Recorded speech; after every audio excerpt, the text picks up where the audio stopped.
सारी पृथ्वी पर एक ही भाषा और एक ही बोली थी। उस समय लोग पूर्व की ओर चलते चलते शिनार देश में एक मैदान पाकर उसमें बस गए। तब वह आपस में कहने लगे, आओ हम ईंटें बना बना के भली भांति आग में पकाएं। और उन्होंने पत्थर के स्थान पर ईंट से और चूने के स्थान पर मिट्टी के गारे से काम लिया। फिर उन्होंने कहा, आओ हम एक नगर और एक गुम्मट बना लें, जिसकी चोटी आकाश से बातें करे। इस प्रकार से हम अपना नाम करें, ऐसा ना हो कि हमको सारी पृथ्वी पर फैलना पड़े। जब लोग नगर और गुम्मट बनाने लगे, तब उन्हें देखने के लिए यहोवा उतर आया। और यहोवा ने कहा, मैं क्या देखता हूँ कि सब एक ही दल के हैं और भाषा भी उन सब की एक ही है। और उन्होंने ऐसा ही काम भी आरंभ किया। और अब जो कुछ वे करने का यत्न करेंगे, उसमें से कुछ भी उनके लिए अनहोना ना होगा। इसलिए आओ हम उतर के उनकी भाषा में गड़बड़ी डालें कि वे एक दूसरे की बोली को ना समझ सके। इस प्रकार यहोवा ने उनको वहां से सारी पृथ्वी के ऊपर फैला दिया और उन्होंने उस नगर का बनाना छोड़ दिया। इस कारण उस नगर का नाम बेबीलोन पड़ा, क्योंकि सारी पृथ्वी की भाषा में जो गड़बड़ी है वह यहोवा ने वहीं डाली। और वहीं से यहोवा ने मनुष्य को सारी पृथ्वी के ऊपर फैला दिया। शेम की वंशावली यह है। जल प्रलय के 2 वर्ष पश्चात जब शेम 100 वर्ष का हुआ, तब उससे अर्पक्षद का जन्म हुआ। और अर्पक्षद के जन्म के पश्चात शेम 500 वर्ष जीवित रहा और उसके और भी बेटे बेटियां उत्पन्न हुई। जब अर्पक्षद 35 वर्ष का हुआ, तब उससे शहले का जन्म हुआ। और शहले के जन्म के पश्चात अर्पक्षद 403 वर्ष और जीवित रहा और उसके और भी बेटे बेटियां उत्पन्न हुई। जब शहले 30 वर्ष का हुआ, तब उसके द्वारा एबेर का जन्म हुआ। और एबेर के जन्म के पश्चात शहले 403 वर्ष और जीवित रहा और उसके और भी बेटे बेटियां उत्पन्न हुई। जब एबेर 34 वर्ष का हुआ, तब उसके द्वारा पेलेग का जन्म हुआ।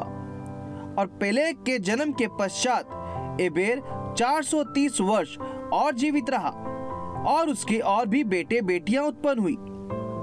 तब पेलेग 30 वर्ष का हुआ, तब उसके द्वारा रू का जन्म हुआ। और रू के जन्म के पश्चात पेलेग 209 वर्ष और जीवित रहा और उसके और भी बेटे बेटियां उत्पन्न हुई। जब रू 32 वर्ष का हुआ, तब उसके द्वारा सरूग का जन्म हुआ। और सरूग के जन्म के पश्चात रू 207 वर्ष और जीवित रहा और उसके और भी बेटे बेटियां उत्पन्न हुई।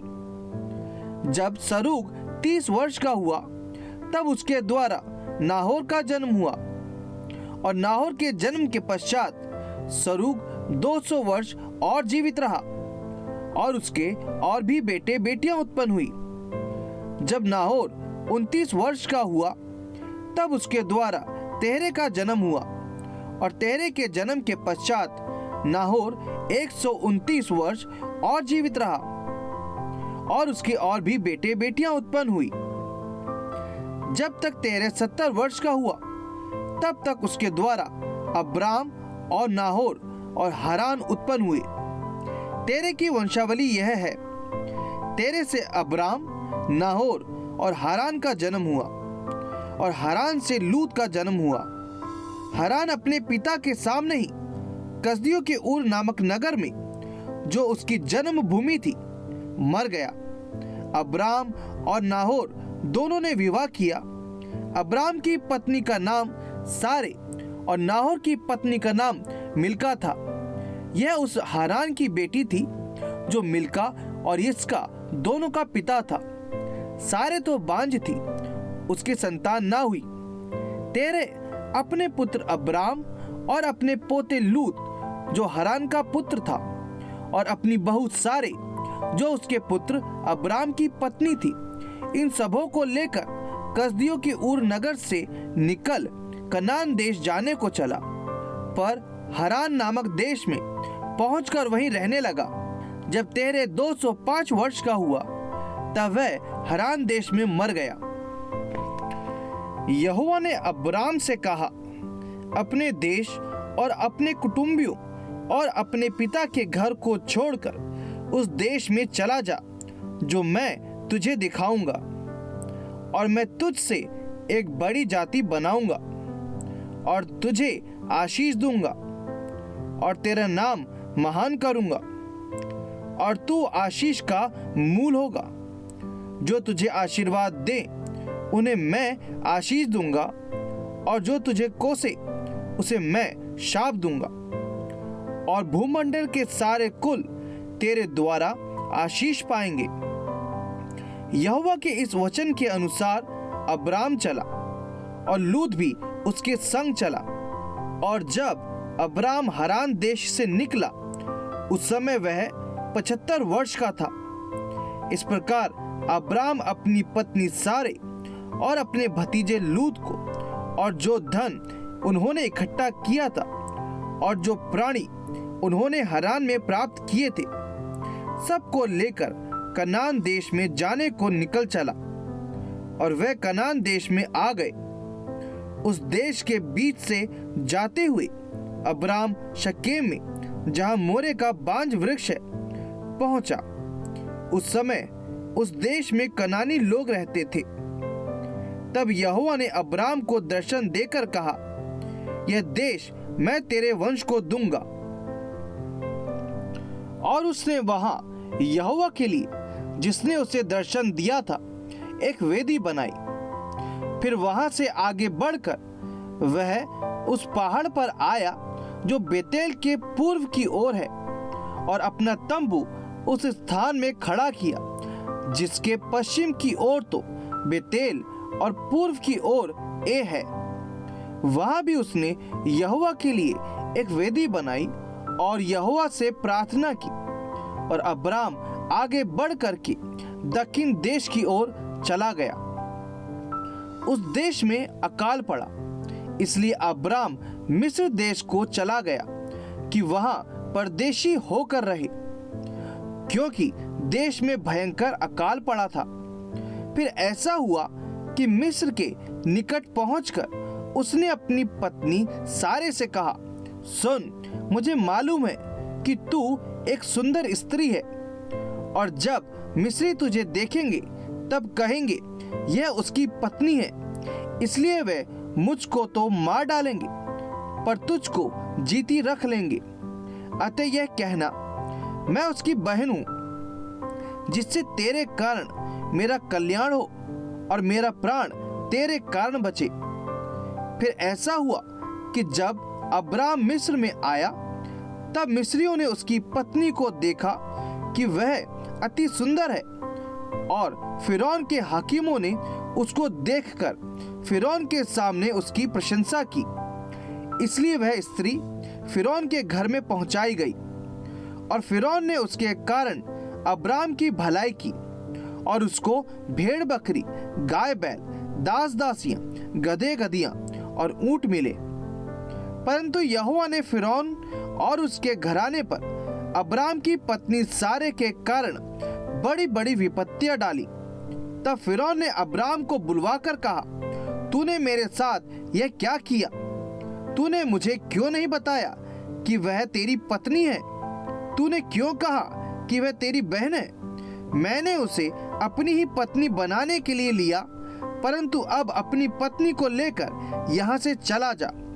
तब फिरौन ने अपने आदमियों को उसके विषय में आज्ञा दी, और उन्होंने उसको और उसकी पत्नी को सब संपत्ति सहित जो उसकी थी विदा कर दिया। तब अब्राम अपनी पत्नी और अपनी सारी संपत्ति लेकर लूत को भी संग लिए हुए मिस्र को छोड़कर कनान के दक्षिण देश में आया। अब्राम भेड़ बकरी, गाय बैल और सोने रुपए का बड़ा धनी था। फिर वह दक्षिण देश से चलकर बेतेल के पास उसी स्थान को पहुंचा जहां पहले उसने अपना तंबू खड़ा किया था, जो बेतेल और ए के बीच में है। यह स्थान उस वेदी का है जिसे उसने पहले बनाई थी। और वहां अब्राम ने फिर यहोवा से प्रार्थना की। लूत के पास भी, जो अब्राम के साथ चलता था, भेड़ बकरी, गाय बैल और तंबू थे, इसलिए उस देश में उन दोनों के लिए पर्याप्त स्थान न था कि वह इकट्ठे रहें। क्योंकि उनके पास बहुत धन था, इसलिए वे इकट्ठे ना रह सके। अब्राम और लूत की भेड़ बकरी और गाय बैल के चरवाहों में झगड़ा हुआ। उस समय कनानी और परिज्जी लोग उस देश में रहते थे। तब अब्राम लूत से कहने लगा, मेरे और तेरे बीच और मेरे और तेरे चरवाहों के बीच में झगड़ा ना होने पाए, क्योंकि हम लोग भाई बंधु हैं। क्या सारा देश तेरे सामने नहीं? इसलिए मुझसे अलग हो जा। यदि तू बाईं ओर जाए तो मैं दाहिनी ओर जाऊंगा, और यदि तू दाहिनी ओर जाए तो मैं बाईं ओर जाऊंगा। तब लूत ने आंख उठाकर यरदन नदी के पास वाली सारी तराई को देखा कि वह सब सींची हुई है, जब तक यहोवा ने सदोम और अमोरा को नष्ट ना किया था। तब तक सोर के मार्ग तक वह तराई यहोवा की वाटिका और मिस्र देश के समान उपजाऊ थी। इसलिए लूत अपने लिए यरदन की सारी तराई को चुन के पूर्व की ओर चला, और वे एक दूसरे से अलग हो गए। अब्राम कनान देश में रहा, पर लूत उस तराई के नगरों में रहने लगा और अपना तंबू सदोम के निकट खड़ा किया।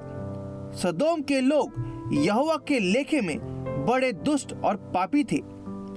जब लूत अब्राम से अलग हो गया, तब उसके पश्चात यहोवा ने अब्राम से कहा, आंख उठाकर जिस स्थान पर तू है वहां से उत्तर, दक्षिण, पूरब, पश्चिम चारों ओर दृष्टि कर, क्योंकि जितनी भूमि तुझे दिखाई देती है उस सब को मैं तुझे और तेरे वंश को युग युग के लिए दूंगा। और मैं तेरे वंश को पृथ्वी की धूल के किनकों के समान बहुत करूंगा, यहाँ तक कि जो कोई पृथ्वी की धूल के किनकों को गिन सकेगा वही तेरा वंश भी गिन सकेगा। उठ, इस देश की लंबाई और चौड़ाई में चल फिर, क्योंकि मैं उसे तुझी को दूंगा।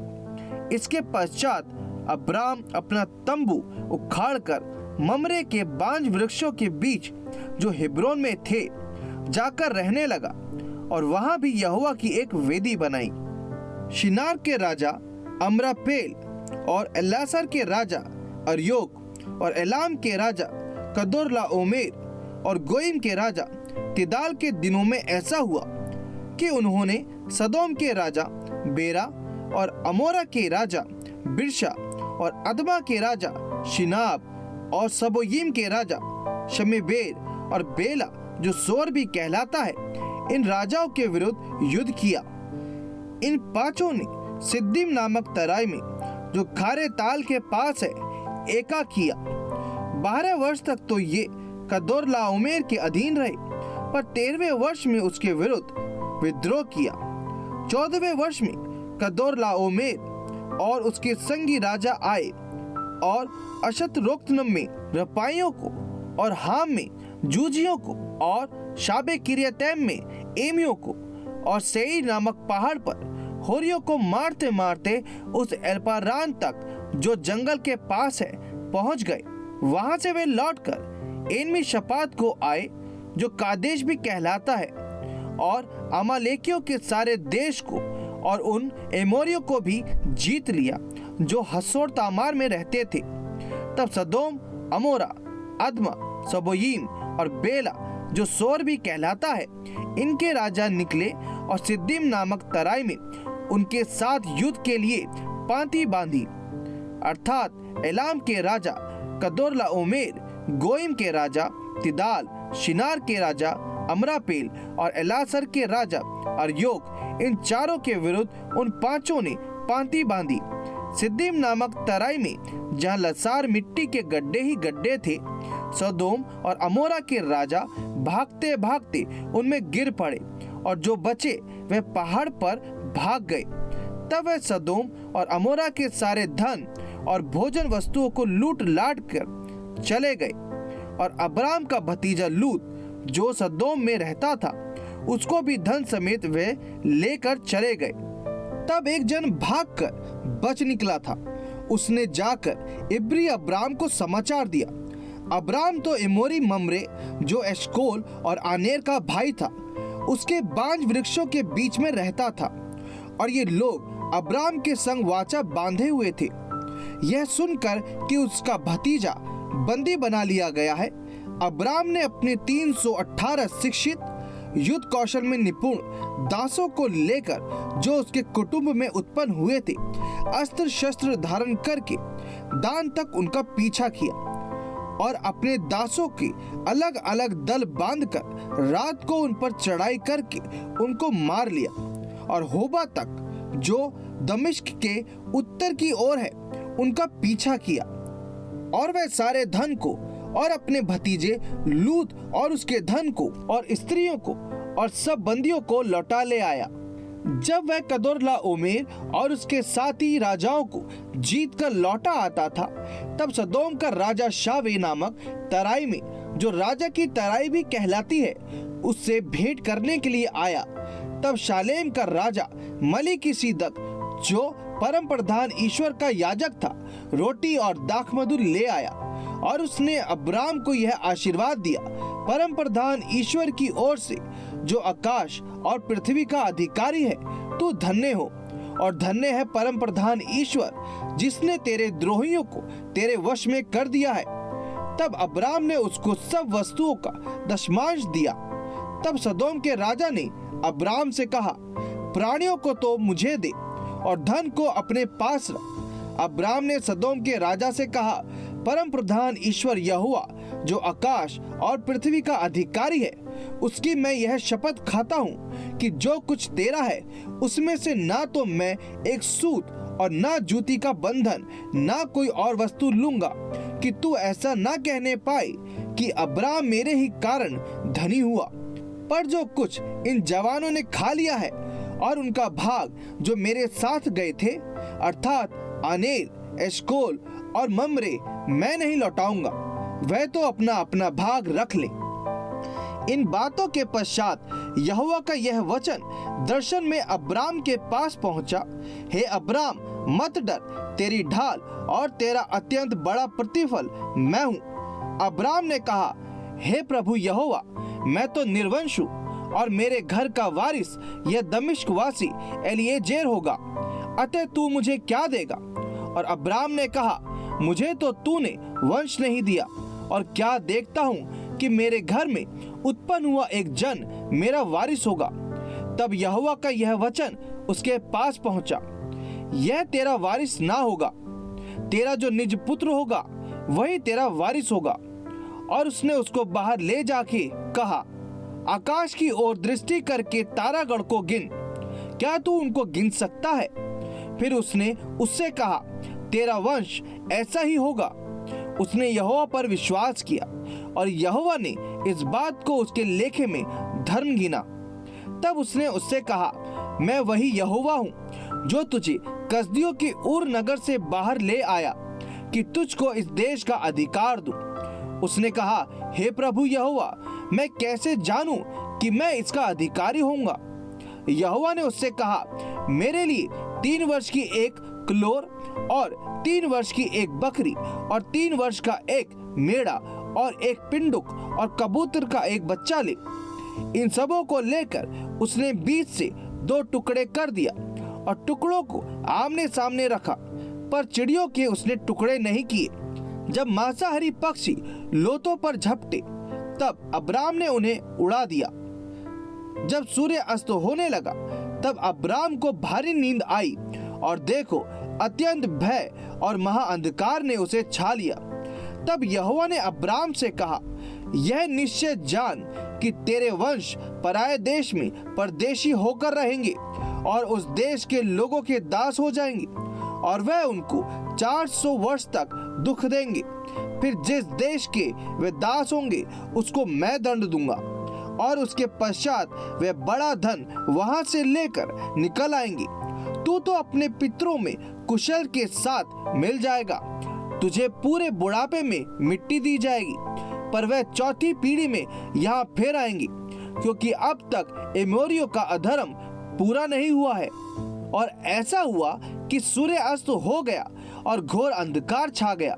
तब एक अंगीठी जिसमें से धुआं उठता था और एक जलती हुई मशाल दिखाई दी, जो उन टुकड़ों के बीच में से होकर निकल गई। इसी दिन यहोवा ने अब्राम के साथ यह वाचा बांधी, मिस्र के महानद से लेकर परात नामक बड़े नद तक जितना देश है, अर्थात केनियों, कनिजियों, कदमोनियों, हित्तियों, परिज्जियों, रपाइयों, एमोरियों, कनानियों, गिर्गाशियों और यबूसियों का देश मैंने तेरे वंश को दिया है।